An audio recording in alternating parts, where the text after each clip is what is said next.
Sambil menunggu jadwal kepulangan jemaah haji dari Tanah Suci, keluarga jemaah haji sudah diperbolehkan mengambil air zam-zam di kantor Kementerian Agama di daerahnya masing-masing. Seperti para keluarga jemaah haji di Kabupaten Kebumen yang mulai berdatangan untuk mengambil jatah air zam-zam dari Tanah Suci di kantor Kementerian Agama, Kebumen, oleh-oleh khas Tanah Suci ini disediakan oleh pemerintah yang didatangkan langsung dari Mekah, Arab Saudi.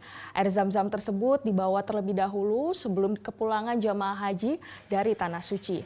Karena adanya larangan membawa cairan di dalam penerbangan, jemaah haji asal Kabupaten Kebumen ini berjumlah 1.375 orang ini dengan total air zam-zam yang tiba di Kemenak Kebumen mencapai 6.875 liter, di mana nantinya masing-masing jemaah haji mendapat jatah 5 liter air zam-zam.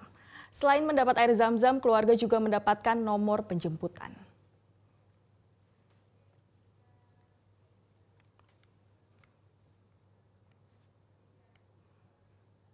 Jelajahi cara baru mendapatkan informasi. Download Metro TV Extend sekarang.